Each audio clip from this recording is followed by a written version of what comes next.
Accompli et Nelson, eh bien, on vous laisse avec Raphaël, qui est encore une fois très impressionnant.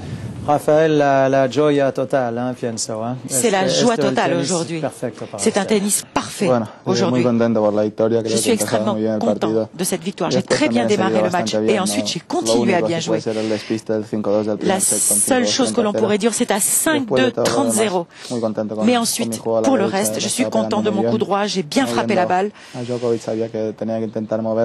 Il fallait faire bouger beaucoup Djokovic, le faire courir et essayer d'ouvrir le cours sur son coup droit. Novak a dit que le premier set a été très important et que tout s'est joué dans ce premier set, comme de nombreuses fois contre vous. Je suis tout à fait conscient que lorsque j'arrive à gagner ce premier set, le match est déjà bien entamé. Ensuite, pour l'adversaire, ça devient très difficile, toujours, pour revenir et gagner 3 sets d'affilée. C'est pour ça que j'essaye toujours de commencer à 100%, parce que si je perds le premier set, le match dure très très longtemps. Où est-ce chez vous? À Majorque ou sur le central de Roland-Garros? Ah, chez moi, c'est quand même Majorque. Mais le central de Roland-Garros me donne des émotions extraordinaires. Chaque fois que je viens, ça fait 3 fois maintenant, et c'est ma 3e finale, je me sens extrêmement heureux et je suis très reconnaissant au public français et à la France. Vous avez sûrement un petit mot si nous avons le temps, ce que j'espère, à l'attention de Raphaël.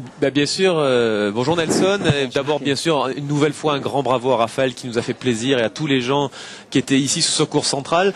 Finalement, on l'a, cette finale que l'on attendait tous entre les 2 meilleurs joueurs du monde, Rafael Nadal et Roger Federer. Tout simplement demander à Raphaël comment est-ce qu'il la voit cette finale. Est-ce que ça va être différente des autres et est-ce qu'il pense que Roger va l'aborder lui aussi différemment?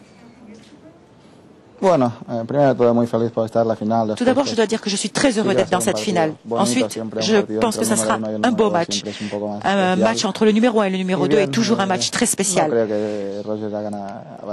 Je ne crois pas que Roger va changer quoi que ce soit dans ce jeu. Il m'a battu à Hambourg. Je crois qu'on verra ce qui va se passer. Je vais faire tout ce que je peux pour essayer de jouer à mon meilleur niveau. Ce n'est que comme ça que j'aurai la possibilité de gagner contre Roger, car il joue à un très haut niveau. Justement, Raphaël, vous parliez de votre défaite à Hambourg, et pour les spécialistes, eh bien, on disait qu'il n'y a pas tout à fait la même terre battue entre Hambourg et Roland-Garros, et que celle de Paris avantage davantage votre jeu. C'est aussi, j'imagine, votre analyse. Vous êtes plus à l'aise ici sur cette surface à Paris? Oui, la surface d'Hambourg est un petit peu plus lente. Donc la balle, en fait, réagit moins à mon coup lifté que sur les autres surfaces.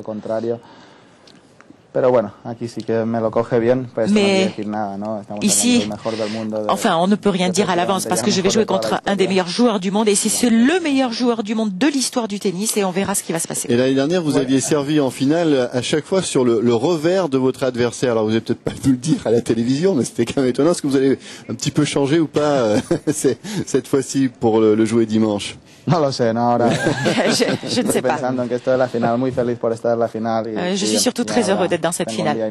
J'ai encore un jour et demi devant moi pour réfléchir. Parce que l'ATP a un certain nombre d'impératifs qui nous obligent à libérer relativement rapidement Raphaël, mais je pense que peut-être un petit SMS, Laurent, je ne sais pas, des milliers. Il y a GG, un téléspectateur qui surnomme Raphaël Terminadal.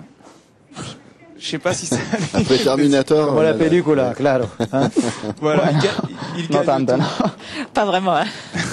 Bravo Raphaël. Bravo. Merci beaucoup. Merci. Merci. Ah, et puis quelques petits mots en français.